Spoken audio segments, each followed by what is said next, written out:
There is a silence that comes after the last word has been said. It's not the angry silence of a fight, nor the strategic silence of waiting for an apology. It is a different kind of quiet, a silence of the bones. It settles in your chest like a heavy, cool stone, and for the first time in a long time, the air in the room is still. The phone does not ring, and you are not waiting for it to. The energy that was constantly flowing out of you, trying to explain, to soothe, to manage, has nowhere to go. It pools inside you, unfamiliar and strange. This is the final silence of the empath, and it is terrifying. It is terrifying not because you fear their reaction, but because you fear your own. You have spent a lifetime being the person who bridges gaps, who absorbs tension, who speaks into the quiet to make it comfortable for others. Your identity was woven from the threads of your responsiveness. To be silent now feels like a betrayal of your very nature.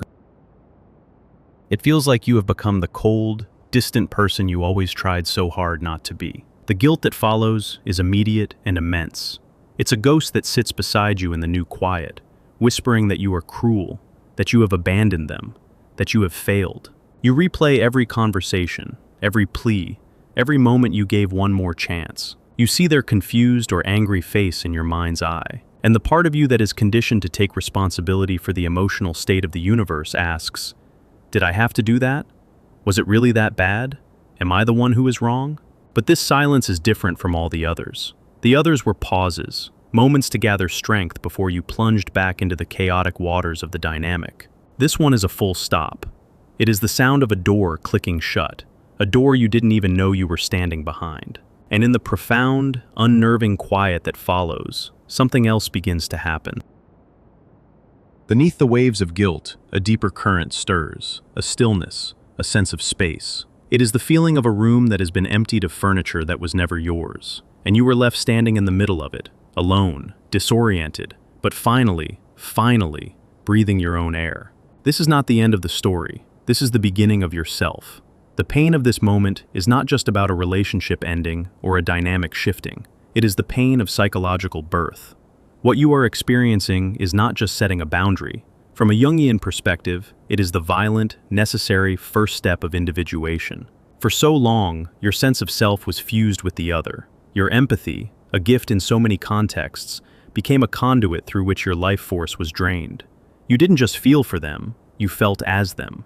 Their anxiety became your anxiety. Their emptiness became a void you felt compelled to fill. Their chaos became the weather system you lived inside. In this state of fusion, there is no you and them. There is only the we of the dynamic, a shared psychic space where your own needs, desires, and limits are perpetually deferred. To individuate, as Carl Jung described it, is the lifelong process of becoming the person you were always meant to be, separate and whole. It is the journey of differentiating your consciousness from the collective, from your parents, and, crucially, from these powerful, enmeshed relationships. It means finding your own center, your own moral compass, your own sovereign ground. And a person cannot become an individual while they are psychologically merged with another. The final silence, that definitive boundary, is the act of psychic separation. It is the severing of an umbilical cord that was not nourishing you, but poisoning you. The silence is the line you draw in the sand of your own soul, declaring, "This is where I end, and the rest of the world begins." The reason it feels so brutal is because it is a surgery performed without anesthesia. You are carving out your own identity from a shared mass of emotion and expectation. The guilt you feel is the protest of the old self, the part of your ego structure that believed its survival depended on maintaining the connection at all costs. It is the scream of the persona. The persona, in Jungian terms, is the social mask we wear to be acceptable to the world. For the empath caught in a draining dynamic, the persona is often that of the infinite giver, the patient saint, the rescuer. This mask is rewarded. You are called kind, understanding, selfless. You are praised for your capacity to endure. But beneath the mask, a deep resentment brews. A profound exhaustion takes root. Your own life becomes a ghost haunting the edges of the drama you are managing. The final silence is the moment the persona shatters. It can no longer be sustained. The energy required to uphold the mask of infinite patience has run out. The body, the nervous system, the soul itself finally says, no. Not with words, but with a profound, unbreachable withdrawal.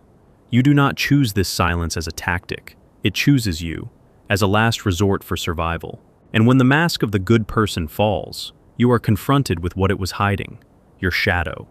The shadow, for Jung, is not evil. It is simply everything in ourselves that we have repressed and disowned. For the person who has over-identified with being good, kind, and endlessly giving, the shadow contains everything else: the capacity for anger, for saying no, for setting limits, for prioritizing one's own survival. It holds the selfishness you were taught to fear, the coldness you were taught to despise. When you go silent, you are not becoming a bad person. You are finally meeting your own shadow. You are integrating the part of you that knows how to protect you. The part that knows that true kindness cannot exist without boundaries, because kindness without boundaries is just self-abandonment. This is the deeper truth that most people miss. They see the silence as an act of aggression or punishment. But for the empath who has reached their limit, it is the most profound act of self-love they have ever committed. It is the shadow rising not to destroy, but to restore balance. Think of it like this. For years, you have been living in a house with all the doors and windows wide open. Anyone could walk in, track mud on the floor, rearrange the furniture, and demand to be fed. You were so busy being a good host that you never noticed you were freezing, that your own possessions were being broken, and that you had no private space to call your own.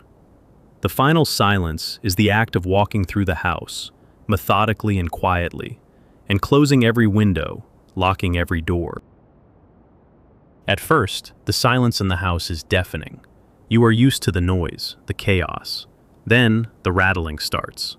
The person or people who were used to having unfettered access will come and knock. They will rattle the doorknobs. They might shout through the letterbox. They will tell you that you have changed, that you are being unfair, that this door was never locked before. They will try to trigger your guilt, because your guilt was the key they always used to let themselves in. This is the critical test. Every instinct, every conditioned response in your body will scream at you to open the door. The guilt complex, a powerful psychic pattern, will activate. It will tell you that their distress is your fault. It will remind you of their vulnerability, their pain, their needs, the very things you built your identity around servicing. But this is where individuation happens. It happens in the moment you hear the rattling, feel the full force of your guilt, and choose to sit with the discomfort instead of rushing to appease it. It is in this moment that you stop being a function of their needs and start becoming a person in your own right. You are teaching your nervous system, cell by cell, that you can survive their disapproval. You can survive being seen as the bad guy. You can survive the absence of their validation. And in that survival, something new is born: self-respect. It's not an idea, it's a felt sense in the body.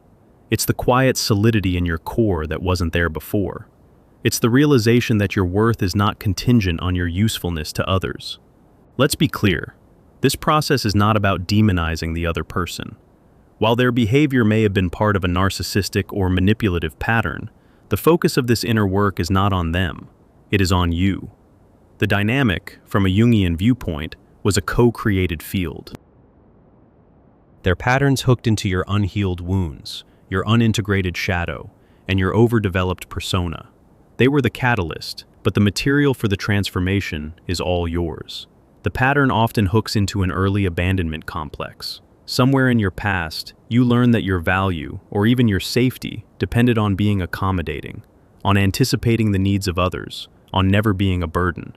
You learned to be a human tuning fork, vibrating to the emotional frequency of those around you, because being out of tune felt dangerous. This relational pattern is not a conscious choice. It's a survival strategy that has outlived its usefulness and is now costing you your life. The final silence is the adult self, finally stepping in to protect the inner child that learned this strategy. It is the adult self saying, "We are no longer available for this. We do not have to purchase love with self-erasure. We are safe now, even if we are alone. We can handle being misunderstood." The initial phase of this silence is often a period of deep fatigue and confusion. You might feel numb, empty, or profoundly sad. This is normal. It is the exhaustion after a long war. Your body and psyche need time to recover from years of sustained hypervigilance. You were running on adrenaline, on the cortisol of constant crisis management. Now that the crisis machine has been turned off, your body is presenting the bill. Let yourself rest. Do not mistake this exhaustion for depression or a sign that you made the wrong choice. It is the necessary convalescence of the soul. During this time, the urge to check on them, to break the silence, will be strong.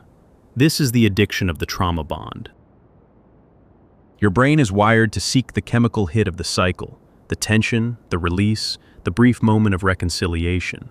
The silence starves this addiction. It is a detox, and it comes with withdrawal symptoms, anxiety, obsession, rationalization. Notice these urges without acting on them.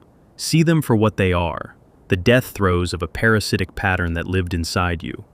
This is the part most people avoid. They cannot tolerate the emptiness. The moment the silence becomes uncomfortable, they rush to fill it, with a new relationship, with distractions, with an attempt to go back to the old dynamic under new terms. But this is a mistake. The emptiness is not a void, it is a sacred space. It is the fertile ground where your individuated self can begin to grow. Carl Jung spoke of the tension of opposites. You cannot become whole without holding the tension between two opposing parts of yourself. For years, you lived entirely in the pole of connection, giving, and selflessness. To find balance, you must now swing to the other pole: separation, receiving, and self-possession. This swing will feel extreme. It will feel like you've become cold and selfish. But you are not becoming a narcissist. You are simply finding the missing half of your own psyche. You are integrating your shadow. The goal is not to live permanently in this new pole of separation, but to eventually find the balanced center where you can be both connected to others and connected to yourself, where your empathy is guided by wisdom and protected by boundaries. So, what does this process look like in practice, after the door is locked and the rattling has begun? First, it is about embodiment. You must bring your attention out of the story in your head and into the sensations of your body. Where do you feel the guilt? Is it a tightness in your throat? A weight on your shoulders? A sickness in your stomach? Breathe into that sensation. Don't try to fix it or analyze it. Just be with it. By staying present with the physical feeling, you metabolize the emotion instead of being controlled by it. You are showing your body that this feeling is not a mortal threat. Second, it is about witnessing your own thoughts. Your mind will produce 1,000 reasons why you should break the silence. Maybe I was too harsh. They are suffering. No one will ever love me again. I'm a terrible person. Observe these thoughts as if they were clouds passing in the sky. They are not you. They are the programming of the old pattern. They are the voice of the abandoned persona. You do not have to believe them. Third, it is about creating a new source of validation. For so long, your sense of being good or okay came from the outside. It came from their approval, their need for you. Now, you must learn to generate that feeling from within. This is the work of connecting with the self, the true, indestructible core of your being. This can be done through journaling, meditation, spending time in nature, or any practice that quiets the noise of the ego and allows you to hear your own deeper wisdom. Ask yourself, not what do they need from me, but what do I need for myself right now? This question will feel revolutionary. At first, you may not even know the answer. Be patient. The answer will come in whispers. A need for rest, a need for quiet, a need for creative expression, a need for a simple walk. Listen to these whispers. They are the voice of your emerging self. The change that happens is subtle at first, and then it is seismic. You will notice one day that you went an entire hour without thinking about them. Then a whole afternoon. You will hear a song that used to shatter you, and you will simply hear the music. You will see something that they would have loved, and you will feel a pang of sadness, but it will not swallow you whole. It will be a clean pain, the pain of memory, not the jagged pain of an open wound. Others will begin to notice the change. They might say you seem calmer, more solid. What they are sensing is your center of gravity. It has shifted from being located in other people's approval to being located inside your own chest. You are no longer a satellite orbiting someone else's planet. You are becoming your own sun. If this reflection names something you have never been able to say out loud, take a moment to acknowledge the courage it took to create this silence. This was not an act of weakness. It was an act of immense strength. The most profound shift is in your capacity for empathy. You may have feared that by setting this boundary, you would lose your empathy, the very thing you may have considered your greatest gift. The opposite is true. The empathy you had before was undifferentiated and porous. It was a liability. The empathy you cultivate now, from a place of wholeness, is clear and strong. You can feel compassion for another's struggle without becoming responsible for it. You can offer kindness without offering up your soul. You can see their pain, and your boundary can still hold firm, because you understand that your primary responsibility is to the life force within you. This is true compassion, for yourself and for others. And what happens if they try to return? What happens when, weeks or months later, a message appears, testing the waters? By the time this happens, you will be a different person. You will not be the raw, open nerve they once knew. You will be the person who has sat in the quiet house and learned its geography. You will be the one who holds the key to the door. You will be able to look at that message without the frantic, desperate hope you once had.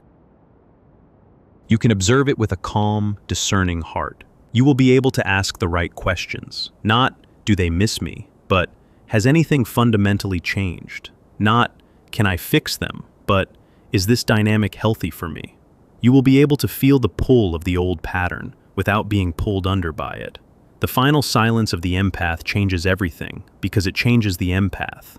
It is the alchemical fire that burns away the persona of the eternal giver and forges a new identity, one that is grounded in the self. It is the painful, terrifying, and ultimately liberating initiation into your own life. The goal was never to make them change. The goal was for you to become so fully yourself that the old dynamic can no longer find a place to exist.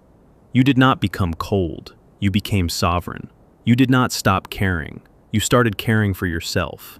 The silence was not an ending. It was the space required for your own individuation to begin. You are no longer just a reflection in someone else's mirror. You are learning, for the first time, to be the thing itself. The whole, complete, and indivisible person you were always meant to be. My boundary is not a punishment. It is the beginning of myself. This is not a wall you have built, but a foundation you have laid. And upon this foundation, you must learn to live in a new way. This requires a deeper understanding of what happened not just in your mind, but in your body. The silence of the bones is not a metaphor. It is a physiological reality. For years, your nervous system operated in a state of high alert, a sympathetic fight-or-flight response, perpetually scanning for threats, managing moods, and anticipating needs. When that became unsustainable, it didn't just give up. It utilized a more primitive survival mechanism, the freeze response. This is the dorsal vagal state, the body's emergency brake. It's the possum playing dead. It is a profound biological shutdown designed to conserve the last reserves of life force when neither fighting nor fleeing is possible. That numbness you felt, that deep exhaustion, was your body finally going offline to protect you from a threat it could no longer manage. The silence wasn't just you not speaking. It was your entire organism refusing to participate in its own destruction. This is why the guilt feels so cognitive, so much in your head, while the silence feels so primal, so much in your bones. Your mind, with its conditioned programming, is arguing for connection, but your body, with its ancient wisdom, has already made its choice for survival. The healing, therefore, must also be somatic. It must happen in the body. As you sit in your quiet house, the work is to gently coax your nervous system out of this shutdown state, not back into high alert, but into the third state of the nervous system, the ventral vagal state. This is the state of safety, connection, and social engagement. It feels like warmth in the chest, the ability to take a full, deep breath, a sense of ease in your own skin. You can find this state in small, simple ways. The feeling of a warm cup of tea in your hands, the sound of birds outside your window, the physical sensation of your feet planted firmly on the ground. These are not just pleasantries. They are neurological cues that you are safe. You are literally reteaching your body, moment by moment, that the war is over. You might notice your posture changing. The shoulders that were permanently hunched, ready to receive a blow, might begin to drop. The jaw that was perpetually clenched might begin to soften. You might find yourself stretching, yawning, taking up more physical space without even thinking about it. This is your body coming back to life. It is the physical manifestation of individuation. As your body begins to feel safe, your inner world will begin to thaw.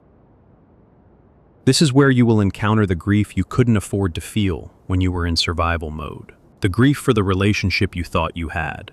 The grief for the person you tried so hard to be. The grief for the years you lost. Let this grief come. It is not a sign of regression. It is a sign of healing. It is the rain that is needed for the fertile ground of your emptiness to sprout new life. And what sprouts is often surprising. It might be a sudden urge to paint, to write, to sing, to dance. Creative impulses that were suffocated under the weight of managing the dynamic.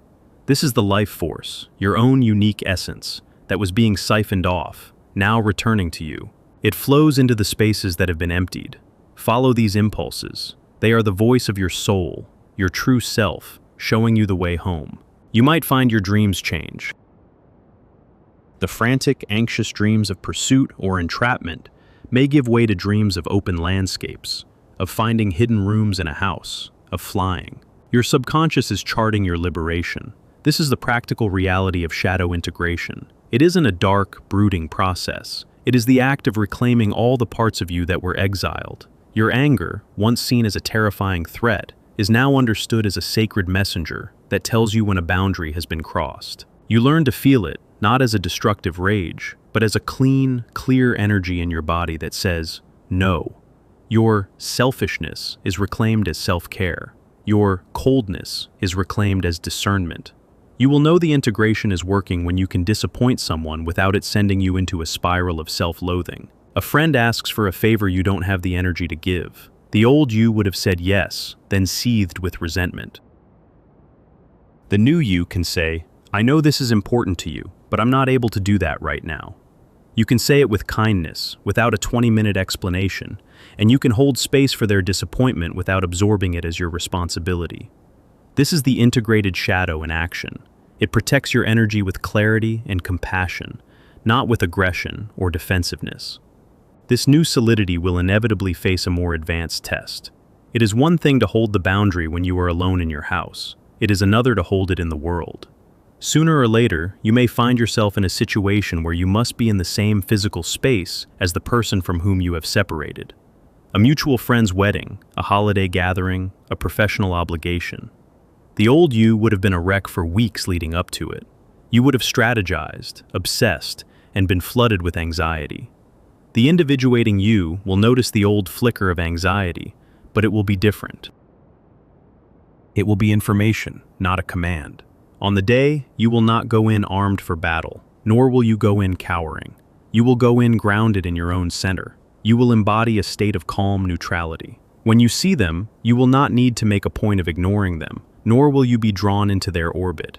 You will be polite, brief, and emotionally unavailable. You are not performing a tactic like gray rock. You have become the rock. Your energy is simply no longer resonant with theirs. They may try to provoke a reaction, a pointed comment, a dramatic display of their own new happiness, an attempt at a private, intense conversation. But it will feel like they are throwing a tennis ball against a brick wall. The ball just drops. There is no return. They will not find the old hooks to sink into, because the wounds those hooks once targeted are no longer open. You will feel their attempt, but it will not penetrate you. You will simply observe it, and you will remain in your own space, centered, calm, and whole. In that moment, you will know, deep in your cells, that you are free. Then comes the test of the flying monkeys, the friends, family, or colleagues who, often with good intentions, do not understand the dynamic and try to broker a peace. They will say things like, life is too short. Can't you just forgive and forget? Or, they are really hurting. They will appeal to your old persona, the good and understanding one. The old you would have felt a crushing weight of obligation to explain, to justify your boundary, to make them understand. The new you recognizes this is not necessary. You do not owe anyone an explanation for your own self-preservation. To these appeals, your response will be simple, calm, and final. I appreciate your concern, but this is not up for discussion. Or, I have made the decision that is right for me. There is no anger, just quiet finality. You are no longer putting your decision up for a vote. Your inner knowing has become your sole authority. This entire journey is not about arriving at a place of permanent, invulnerable bliss. That is a fantasy. Individuation is a lifelong process. There will be days when a memory catches you off guard. There will be moments of sadness for what could never be. But the difference is that these feelings will be like weather passing through your landscape, not the climate you live in. You will have a home within yourself to return to, a place of quiet, stable, self-possessed peace.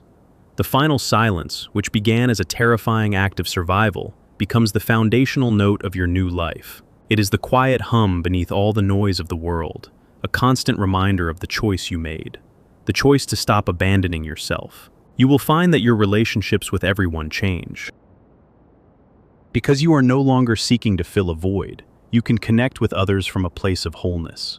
Your friendships will deepen. You will attract people who are drawn to your solid presence, not your utility. You will learn that true intimacy is not about merging, but about two whole people standing side by side, each respecting the other's sovereignty. The silence was the end of a story, yes, but it was the story of the persona, the mask.